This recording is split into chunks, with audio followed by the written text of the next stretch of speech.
Hey, welcome in. I'm DannyFannem. This is Shannon the man. Shannon the man. We're going to do a little reaction. We've been talking about NASCAR. He's been teaching me a little bit about NASCAR. We've been talking about different drivers and stuff, the past, present, future, all that. But we wanted to give you a raw, real reaction. Raw pipeline, Ridge Oak type shit. So let's get to it. To Davey Allison. Now, he is one, if he had not passed away in 93, would have been the greatest NASCAR driver, I believe, ever. Hey, what's up, everybody? Today I want to talk about one of my favorite race car drivers of all time, Davey Allison. Beautiful. Davey Allison had quite the NASCAR Cup career. He ran a part-time schedule from 1985 to 1987. And in 1987, he actually scored 2 wins. His first coming at his home track of Talladega Superspeedway. He scored 19 total career victories and made a huge mark on the sport before he was tragically killed in a helicopter crash in July of 1993. This came as a huge shock to the NASCAR community. Not just because we lost one of our rising stars, but because just 3 months prior, we lost Alan Kulwicki, the reigning champion. So is just like that, Kobe? in the span of about 100. Did he go out like Kobe? Like, oh, well, what the hell are you doing in the sky? Him and his dad have always flown airplanes. And he went and bought a helicopter and even made a helicopter pad at his house. Of course. To fly to the track where he owned, you know, to Talladega, basically, and their home track.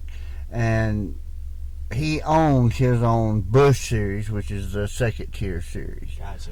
And he was going there to watch someone, you know, that he had hired to drive that car to. But he flew there in the helicopter. He flew there in the helicopter, and when he came down to land, it went right up, flipped over, went back down. Oh, so he made it there, and then that's when he crashed. Yeah, and Red Farmer, who is an old motherfucker, he's probably damn near 100 years old, still racing on dirt, was in that crash with him and survived. Who did? Red Farmer. Red Farmer. Yeah, he's one of the old school motherfuckers, man. I mean, he is like probably the best dirt driver to ever drive on dirt. Two of its biggest stars, and in 1990, what it was, they had all retired. No one knew who Jeff Gordon was yet. Darrell Waltrip and Dale Earnhardt were in their 40s, and they were on their way out. We were all left wondering who would go on to hold the torch for it. As a sponsor? Yeah, that was Alan Kulwicki who won the 92 championship because Davey Allison got took out in the last part of the race. He was running 5th, and all he had to do was finish 7th or better, no matter what the other 2 people that were in competition with him, even if they won and led all the laps, because you got extra points for doing that back then. And all he had to do was finish 5th or better, and he would have won the championship, or 7th or better, excuse me. And he was running 5th when Ernie Irvan blew a tire, hit him, and then smacked into the wall and fucked his car up. So it was basically, the ending that should have happened anyway because of his 92 season. Throughout the 90s, NASCAR was seemingly lost at that one dark moment. And what made it even harder to swallow was the fact that in 1992, we all thought Davey Allison was indestructible. We did. That motherfucker went through more crashes there has and never wins. been a race team that had more highs and more lows than we had in 1992. That's We the would truth. win one week, wreck the next. By the time we got to the Sprint All-Star race, we figured out how to do both on the same night. That's when his helmet hit the wall. Dang. He'd be hard. You know, like, yeah, he's fine. He's, you know, he's made out of rubber or something. He keeps coming back. And he did. The whole left And you can't say a NASCAR driver like him is not an athlete, because that motherfucker. Look at this blow up Pocono. Look at this shit. Mark Martin even said you might as well get the body back because he's dead. Look at his eyes. Oh. Bloodshot red from the G-forces. That's the pure G-forces in that damn rig. He won the Daytona 500, baby. And he still, even dead, won one of the greatest championships ever, the IROC Series Championship, where the International Race of Champions is what that meant. And Terry Labonte filled in for him for the last race. And Terry needed to finish like in the top 5, and I think he finished 3rd or something to give Davey the only championship he ever had. Wow. Anything left? Coming to the stripe.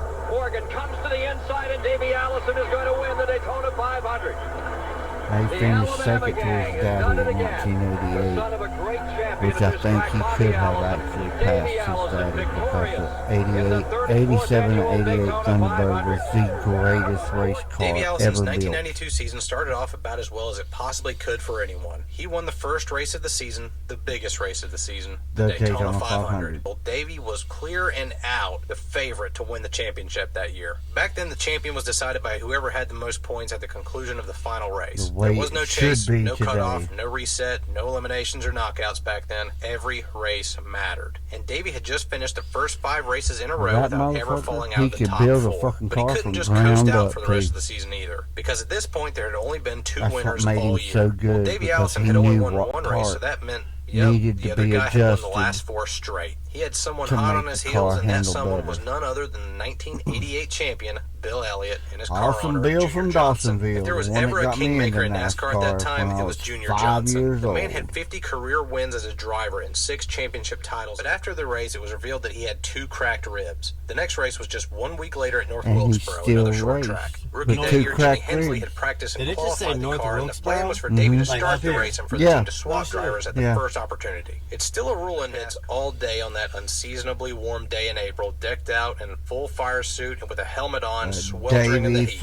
waiting all day for Davey Allison to come in and saying that he had had enough. Except after about 70 laps, Larry McReynolds, Davey Allison's crew chief, says to Jimmy Hensley, "We thank you for all you've done today, but I think Davey Allison's going to finish this race." And he did. Now, it's impressive enough that Davey completed the race with 2 cracked ribs, but he didn't just do that. He won the motherfucker with 2 cracked ribs. Fluids during the seldom few pit stops during the race. He nabbed his 2nd victory of the year, and Bill Elliott finished 20th again, further cementing his lead on the points. Martinsville, another short track, comes up. Davey takes another bad hit and looks totals like he's another from the car. fucking When interviewed 80s about and the 90s crash with that later, he admitted that he had further compounded He his grew 2 a cracked beard ribs with there now a toward the bruised end. lung. Like The next week, his home track and the site of his first win, Talladega, and he decides he's going to go ahead and win that one too, right after getting a bruised lung. A bruised lung at fucking Martinsville, 2 cracked ribs, and motherfucker wins at Talladega.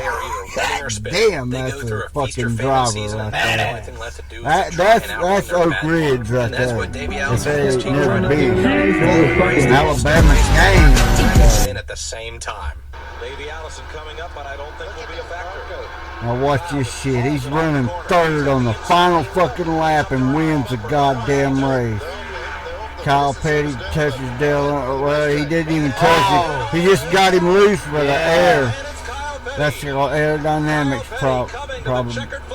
But here comes Davey. Here he comes to the inside. And Kyle Petty turns his ass after the finish line.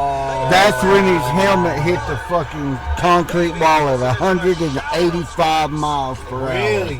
Damn. Motherfucker was like, did we win? Davey hit the outside wall, driver's side first, and he hit the wall with such force that his head physically hit the concrete wall and cracked his helmet open, leaving him with a severe concussion. On the ride to the hospital, he is completely out of it. He keeps asking Larry McReynolds what happened over and over and over again. Every time Larry Mack would say, "You won, but you crashed. It was really bad. You got knocked out." Davey Allison would say, "Wow, that's crazy." And then he would doze away, only to ask the exact same question again a few moments later. Davey Allison never went to victory lane that night, but his car and car owner did. This motherfucker won the Coca-Cola 600 The next week is the 600, the longest race of the year, also at Charlotte Motor Speedway. If this situation had happened today, there is absolutely no way NASCAR would have ever let Davey race the following week. They would have sat him out for several weeks and have him go to their doctor to see if he was okay to race. But back before CTE was a thing, Davey climbed back into his black 28 and finished 4th. 2 cracked ribs, a bruised lung, and a severe concussion are enough to gain the admiration of anyone watching this video right now. But you can't even play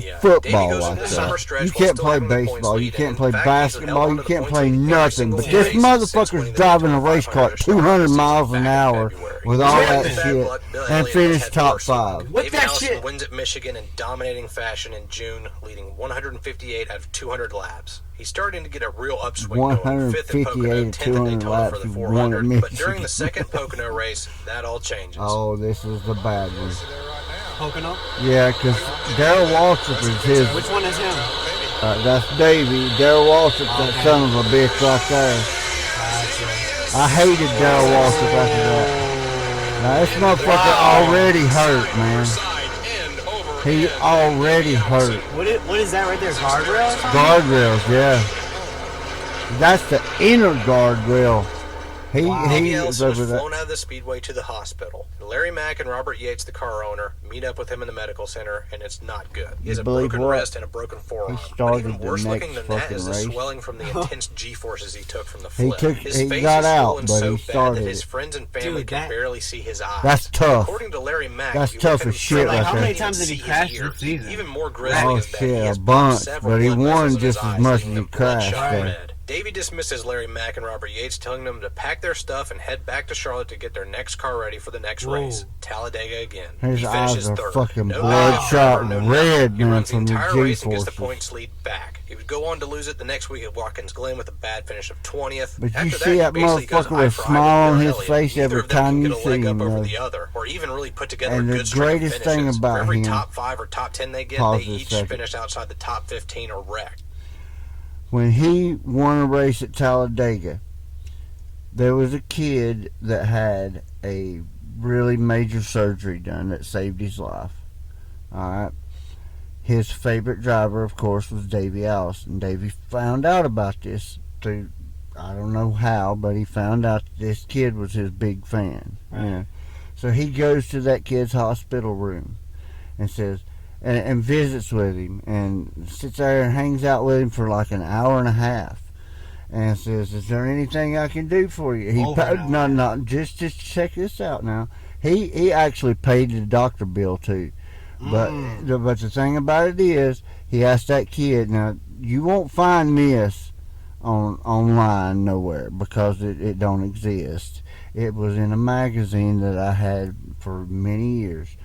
But the thing about it was, he says, "Is there anything I can do for you, son?" And he's like, "Win that race at Talladega for me, Davey." And Davey said, "Well, our car's not that good, but I'll do my best." And damned if he didn't go out and win that race, took the trophy to that kid's fucking hospital room and gave it to him and signed everything he wanted him to sign. That's love for your fans right there. Amen, yeah. Davey took the time out to sit there and sign autographs, talk to people. He was a family man, a Christian man. He was a Catholic. No kidding. Yes, him and the Allisons are Catholic. All Catholic. Yes, sir. Every one of them Catholic. And they loved Christ, and they were very religious. And you wouldn't hear Davey say a bad word unless somebody really pissed him off. You know what I'm saying? Like the time he slapped Dale Earnhardt. Like the time that... What? Yeah, he slapped Dale Earnhardt for wrecking his daddy at Martinsville one time. Oh, we'll watch that. We'll watch that. That is going to be hard to find, but it's on there. I have seen it. Okay. All right, but there's another thing. Darrell Waltrip... now Davey started way back in the pack at Bristol one year. I think it was 80, 88, 89, 90 maybe. And Darrell Waltrip started up front, was leading a lot of laps. Well, Davey got up to the second place.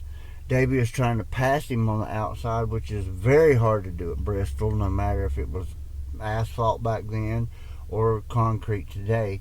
It's very hard to pass on the outside at Bristol. You usually go to the inside. But Davey was passing him on the outside. Darrell Waltrip tried to put him in the wall. Davey spun his ass out. He said, "No, I'm not taking your fucking shit. Concrete, buddy. Yeah. Taste some concrete." He spun him out. They penalized Davey Allison. And Darrell Waltrip said, "Well, I'm going to have a word of prayer with him." Davey said, "If he comes over here to me, I'm going to slap the shit plumb out of him." And the thing about it was, the funniest thing about it was, Davey had to start at the back of the pack again and won the goddamn race. Passed him on the outside, too. That driver right there was better than his daddy. Now, there's not a whole lot. I have never seen but 2 drivers better than their daddy ever, and that was Dale Earnhardt was better than Ralph, except on short dirt tracks, which, is dirt, not pavement.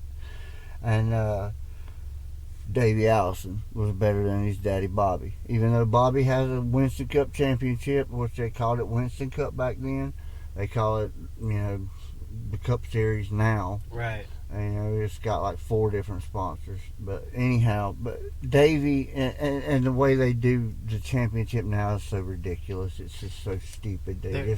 You were saying the fucking rules earlier. I have to ask you about the rules and the changing of that. But yeah, that seems fucked.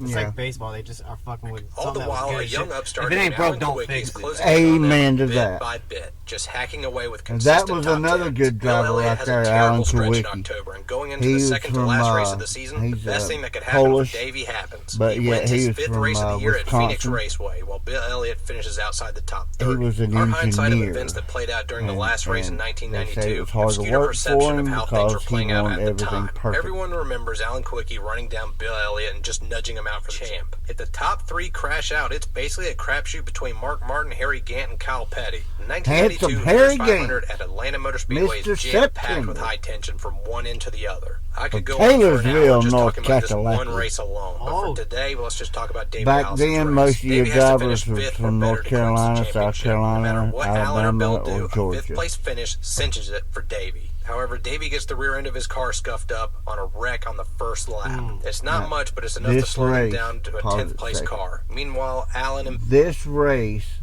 the final race of the 92 season, had so much going on. It was Richard Petty, the king of NASCAR's last race. Jeff Gordon's first race. Davey Allison, Alan Kulwicki, Bill Elliott going for the championship. Mark Martin, Kyle Petty, and Harry Gant had a mathematical chance. Right. But, you had all this stuff going on. I mean, when you say Richard Petty, by gosh, if you don't know who the fuck Richard Petty is, you might as well just go ahead and bury yourself. Well, I'm going to have to bury myself. I don't know. You don't know who Richard Petty is? Oh my God, let me tell you, son. I do not know. Richard Petty is the king of NASCAR. He won 200 races over his career, 7 championships, along with Earnhardt 7.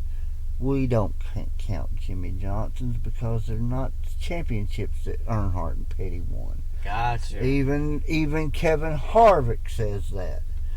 But anyhow, Richard Petty was the king of NASCAR. His daddy Lee started Petty Enterprises. They ran Dodges mostly, then they ran Fords, and then went back to Dodge. Now they're in fucking Toyotas. No. I ain't gonna say that out loud because Toyotas suck. But anyway, Richard Petty had a son, Kyle Petty, in the number 42 car right there, the mellow yellow car. Pretty good looking race car, but I still like that 28 better. Red and black and gold. Oh, that is cool.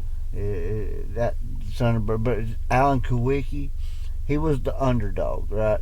So instead of writing Thunderbird on the front grill of the car, they wrote Underbird, because he was the underdog, Right, so right. That was cool. And then he won the championship because Davey got took out. But anyhow, this race was probably the most significant race in NASCAR history because of Richard Petty's retirement. It was the championship that was the closest championship ever until 2011, but we still don't count that because they do that stupid point shit now that they do now. See, I think that they should do it just like they did back then. How many points you got at the end of the season determines where the fuck you finish, Right. It's not how many wins. See, the reason why is because Matt Kenseth in 2003 fucked them. He won 1 damn race, well 2 if you count the All-Star race, but it's a non-points event. So he won 1 point paying race and then won the championship by like fucking a million points. And so they were like, oh, god damn, we got to change this shit. But I'm going to tell you, there's one driver, I think, besides Davey, that would have been better than Richard Petty. And that was his rival, David Pearson from South Carolina. David Pearson, the Silver Fox. If you go by batting average, now you're a baseball guy, right? Oh, yeah. All right, now Richard Petty has 200 wins, but he has over 2,000 starts. Okay? So that's what, about 10%? Yeah. Okay? David Pearson only had 560 some starts and 105 wins. So tell me who has the better batting average. Yeah, exactly. David Pearson only ran a partial schedule most of his career. And the 3 championships that he won, he never ran the whole fucking season. But that he dominated it. You know, he would save his car till the last 100 laps, and then he'd turn that fucking shit up. And I'm going to tell you something else about David Pearson. That motherfucker knew how to drive Darlington better than any other race car driver ever. That was his home track, of course. But damn, the Silver Fox.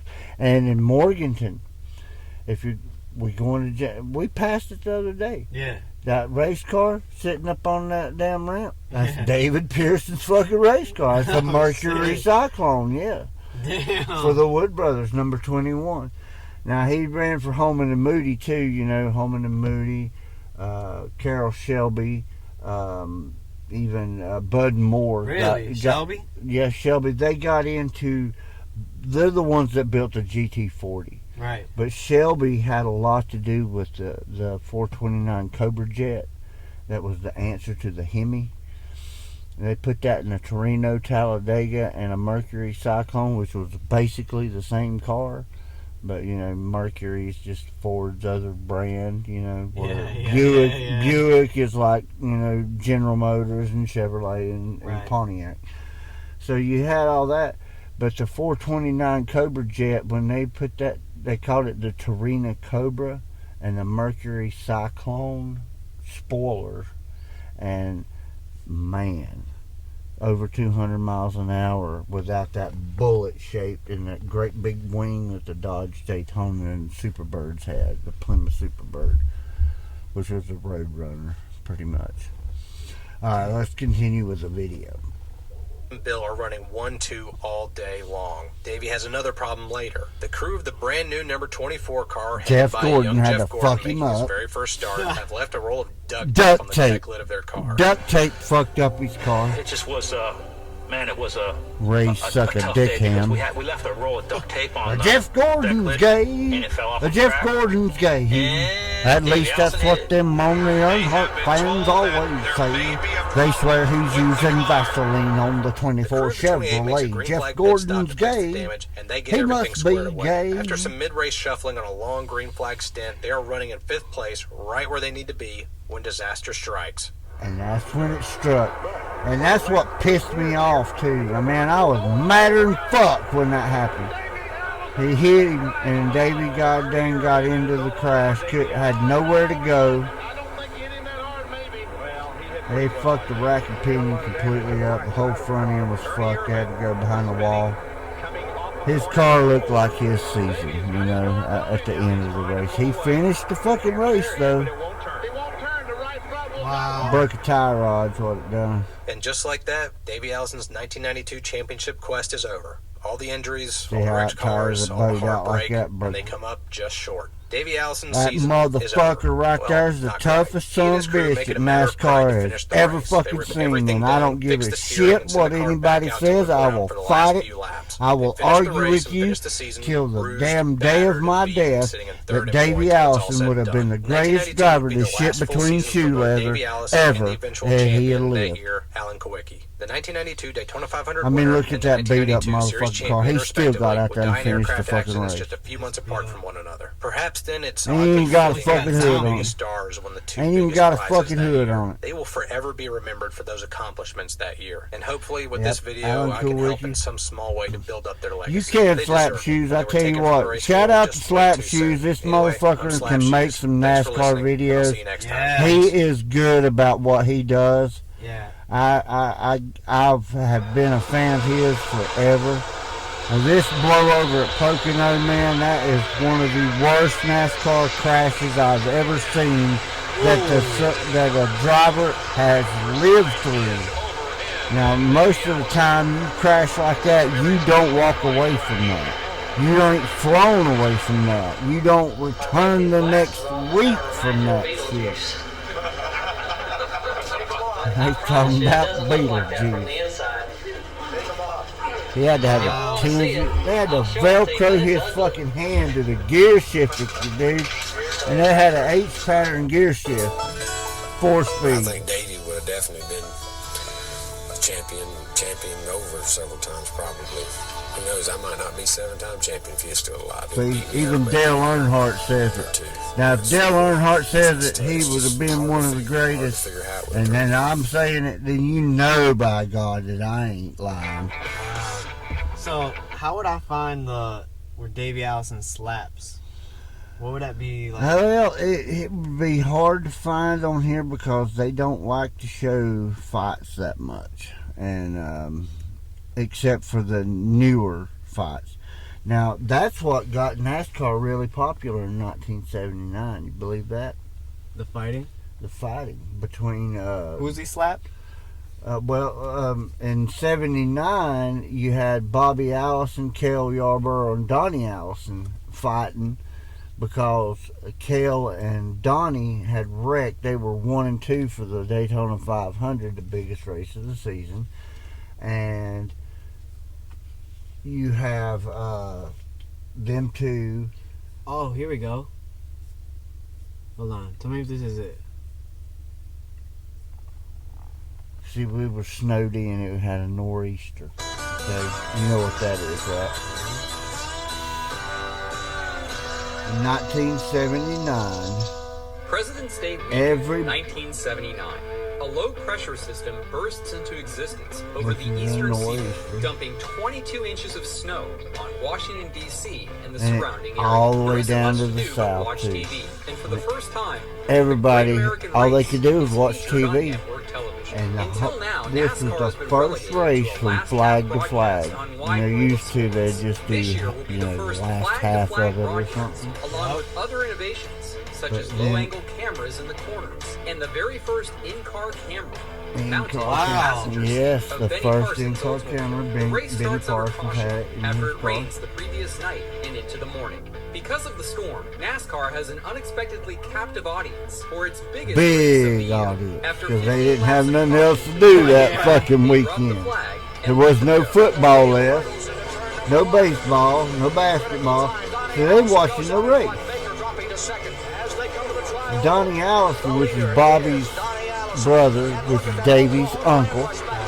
On lap 31, Cale Yarborough drafts up behind the Allison brothers and taps Bobby's rear bumper. Bobby is shoved forward into Donnie, and all three end up drifting through the muddy infield. Donnie Allison and Cale Yarborough manage to recover and get back in the race, but Bobby never fully does. Bobby Allison has 169 laps to stew. On lap 55, Bruce Hill and Gary Balloon cause a classic Daytona wreck, collecting Bobby Allison kicked his ass too. on lap 74 when he blows a tire, and he said, "All I can remember was his nose punching the hell out of my fist." The oncoming traffic misses him by inches. The final lap guess who won that race? Cale Yarborough battling for the lead. Yarborough the king.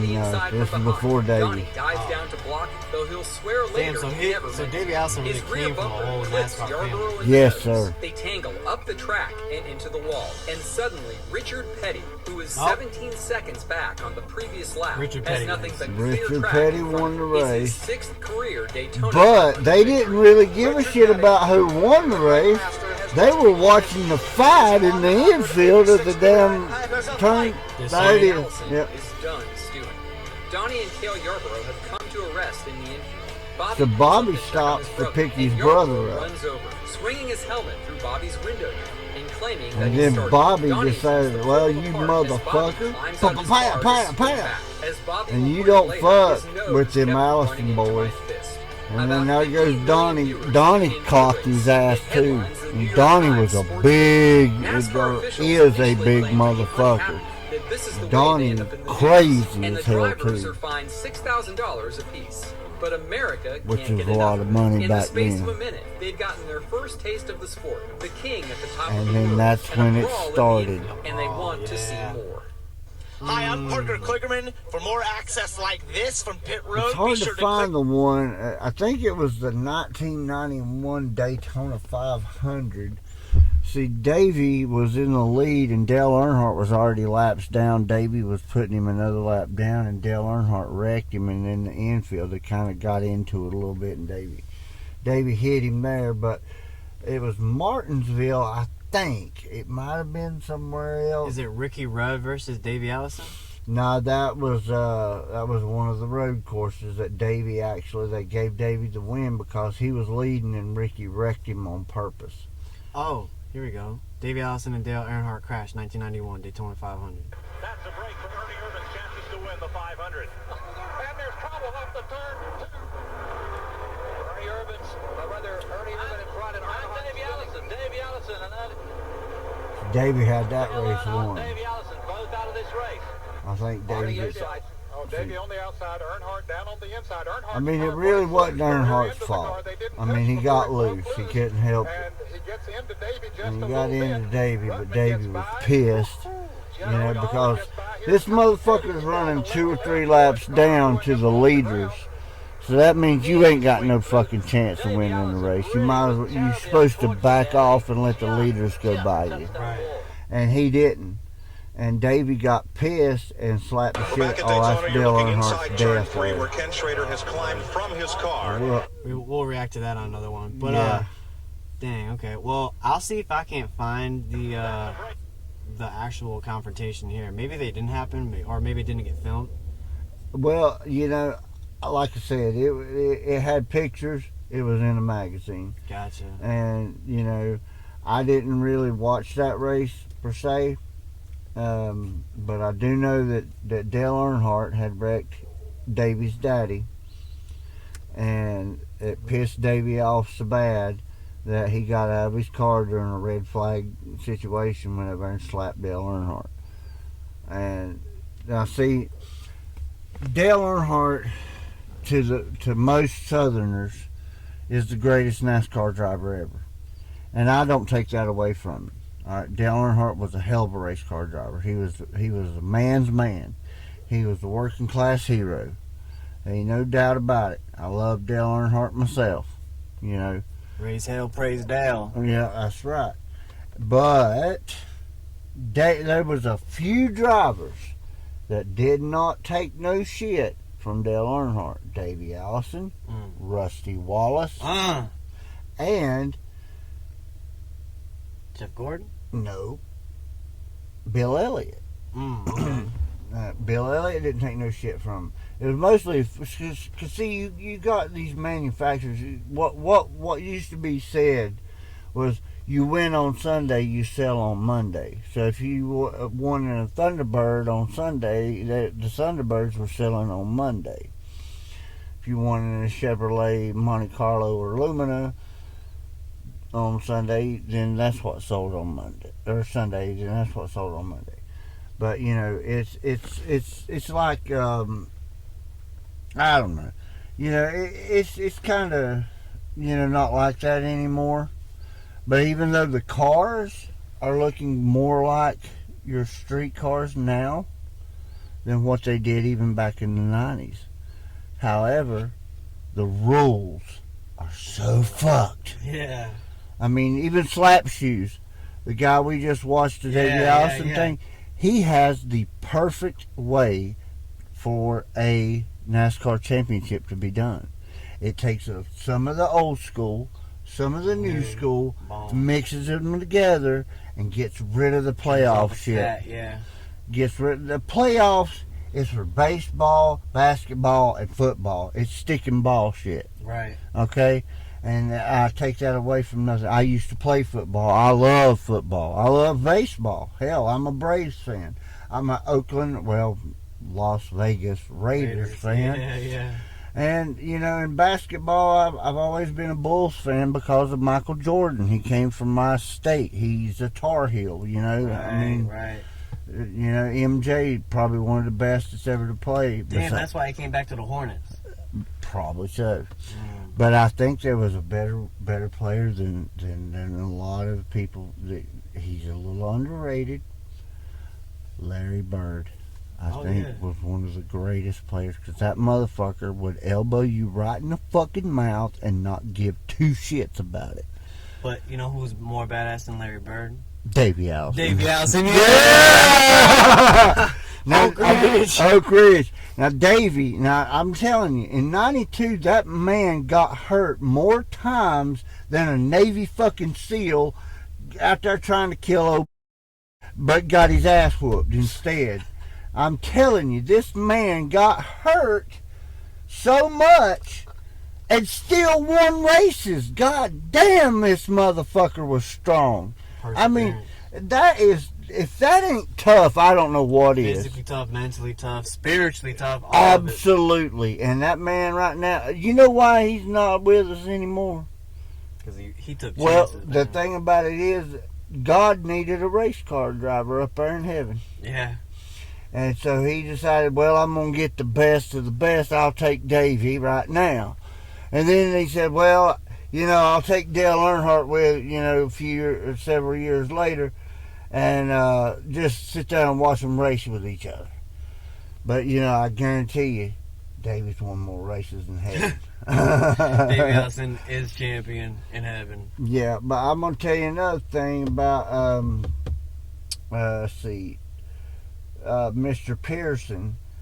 That guy just passed away not too long ago. Bobby died too. His Davey's daddy died last year, late last year. So Bobby's up there racing with his son in heaven again. And you know, you've got a lot of the, now I'm gonna tell you, there's another video we need to react on, and this one's bad, dude. I mean, it would have to have a viewer discretion thing on it, because one of these crashes, I think it was in the late 60s or early 70s. This dude, he hit the wall, came down, this car hit him head on, tore the whole front of his car off to where there's nothing but the seat and the seat belt holding the dude in, right? You can see the dude flopping around. He's either dead or out. And then he's spinning around and another car hits him head on and squishes him deader and shit. I can't remember the guy's name, but it is bad.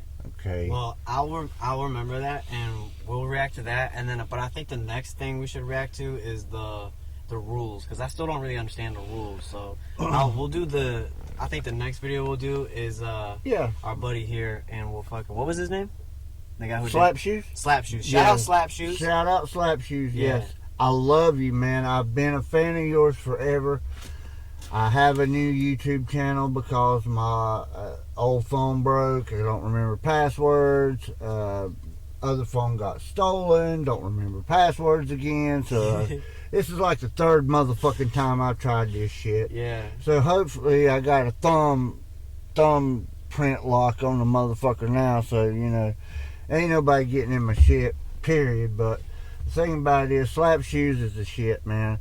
I discovered him years ago, and man, he knows his NASCAR just about as good as I do. Almost. There's nobody on planet Earth that knows NASCAR as well as I do. That's a fact, and that's why we got Shannon doing this Oak Ridge style in the car. Really doing it. Talking about Davey Allison. We in a Chevrolet, but we can't help that. We just can't help it. We didn't have any Fords around. So we didn't have a Mustang. You know, we didn't have a dark horse. We didn't have a dark horse. Yeah, that's true. Shout out Joey Logano, Brad Keselowski, Ryan Blaney, my three favorite drivers right now.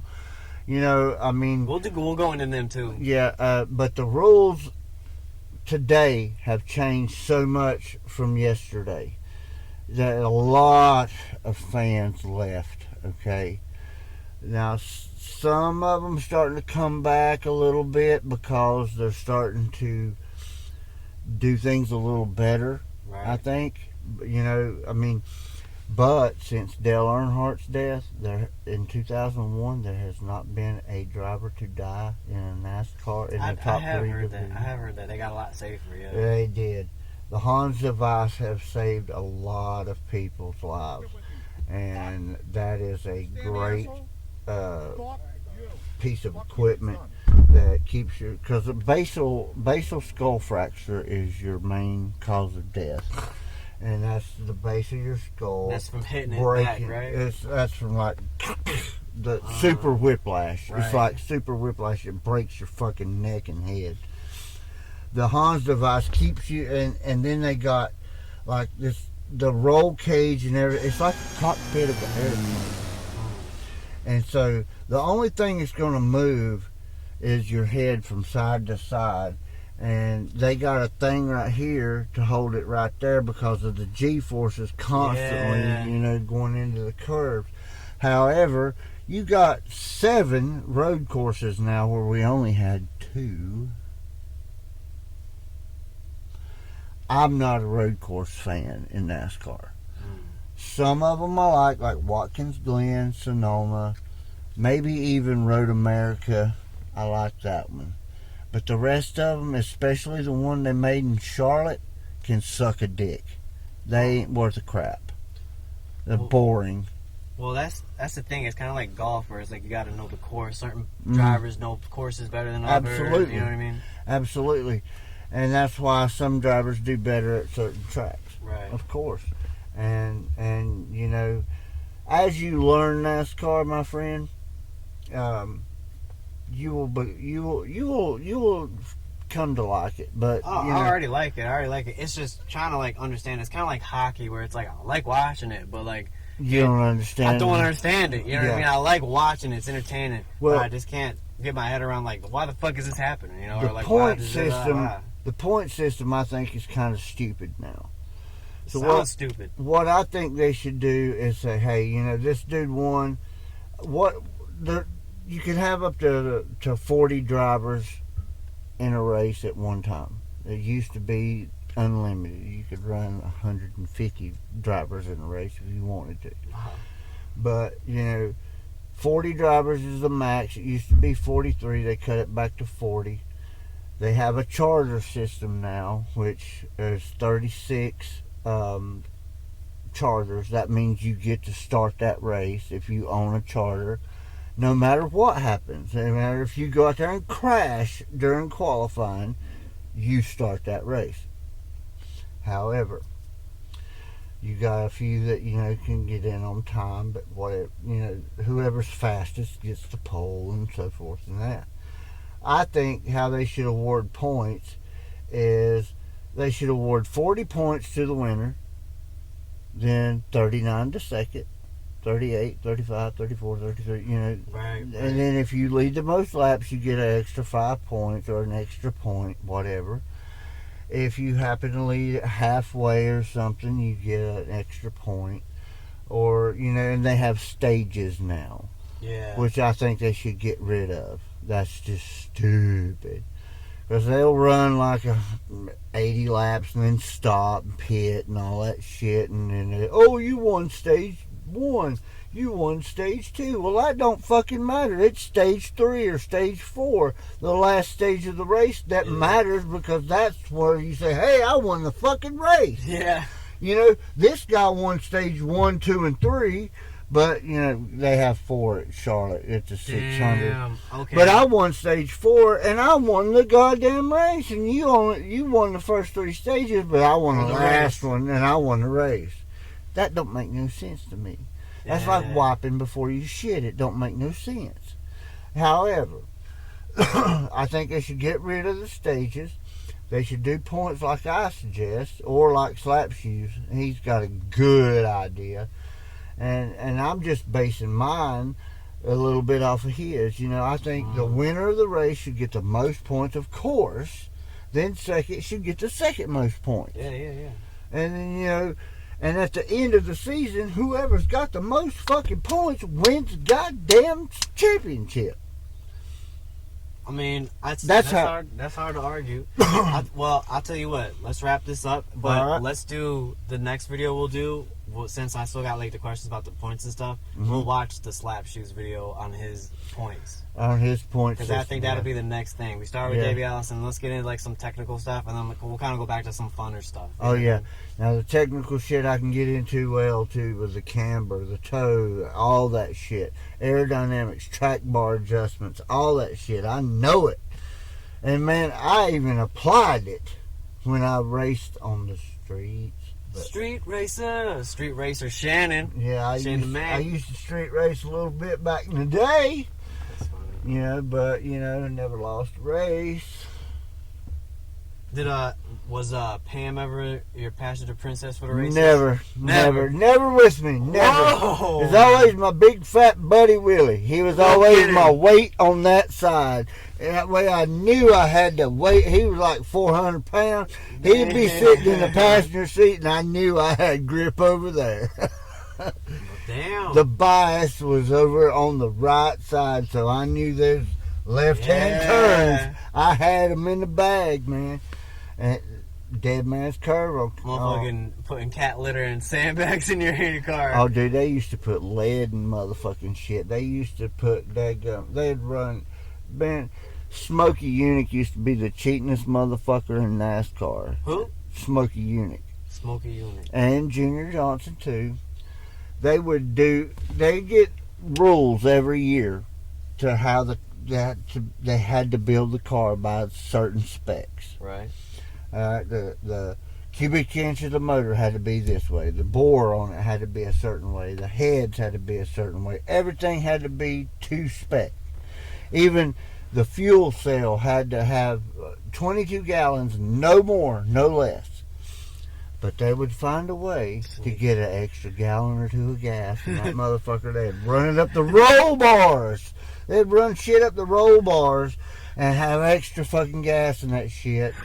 And they took Smokey Unick. They took the gas tank off his fucking car and said, "All right, now." And he's like, "What are you gonna do now?" He said, because he'd already gotten like 10 fucking violations on that car. He's like, "Well, I'm gonna crank this son-bitch up and drive it back to the garage. You can give me number 11." And there he went. Because he had like 2 or 3 gallons of gas in the fucking roll bars. But they would put lead on certain sides, and extra weight. Hell, Darrell Walsh, back then they had handheld radios instead of in their helmets. So now they just mash a button on the steering wheel and they can talk to the crew chief. Back then, they would have a radio, right? And to make a lighter cars faster. So, this radio that Darrell Waltrip had, Davey Allison's rival, was like 25 pounds. And because it wasn't nothing but a lead block inside a plastic thing that looked like a radio. He said his radio quit working, so they switched it out with a 2-pound radio. So he got like 23 pounds lighter. But then they had to switch it back out before they weigh it, because they weigh it before and they weigh it after. Damn. But they caught his ass doing that. They even caught Michael Waltrip putting fucking rocket fuel in his car at Daytona. Damn, so it's motherfuckers cheat. They're trying. It's like baseball. If you ain't cheating, you ain't trying. That's what they say. If you ain't cheating, you ain't trying. Well, all right. Well, you get me interested, bro. Well, I hope y'all who are watching right now are getting into it as much as I am, because I'm not gonna lie, my mind has just been blown. All this started because of a bunch of damn drunks driving moonshine. Even crazier. Junior Johnson invented what they called the bootleg maneuver, which, he would go down these dirt roads, the cops would be on his ass. He'd floor it and get ahead of them, and then bootleg that sumbitch, and then turn, in a curve, just swarp it around and go back the other way, and the cops couldn't do it because they would beef up the suspension, they would beef up the motor, they'd get the cars running better. And then one day it's like, well, hell, man, I outrun the cops, the revenuers they called them. I outrun the revenuers the other day too. Well, I bet I could outrun your damn car, even though. And then they got in a fucking great big old field and they started running around circles. to see who had the faster car. Damn. And eventually watching it. Big Bill France Sr. said, hey, wait a fucking minute here. I've seen these Indy cars running at Indianapolis, at the Indianapolis 500. Now, what if I was to build a track? So he built a track at Daytona that consisted of road and the beach. So they ran on sand and asphalt. And God almighty, that son of a bitch was like 3.5 miles long. But then they built the Daytona 500, the Daytona International Speedways in Talladega. And Martinsville's the oldest one of the bunch. Wilkesboro's right there with them. Right. And you got, then Charlotte came, Daytona, Talladega, and they started building tracks all over the country. I mean, even in New York, buddy, you've got Watkins Glen, one of my favorite road courses. Right. I love Watkins Glen. It's the only road course that I really love. People do like that fucking Watkins Glen. Yeah, it's a good racetrack. Even though I think J.D. McDuffie passed away there in a crash back in 94, something like that, 92, 91. Somewhere between 90 and 94, he hit the wall, went up in the air, and flipped over, and Jimmy... We need crystal meth, ASAP. I got my crystal meth. Crystal meth kicking in, huh?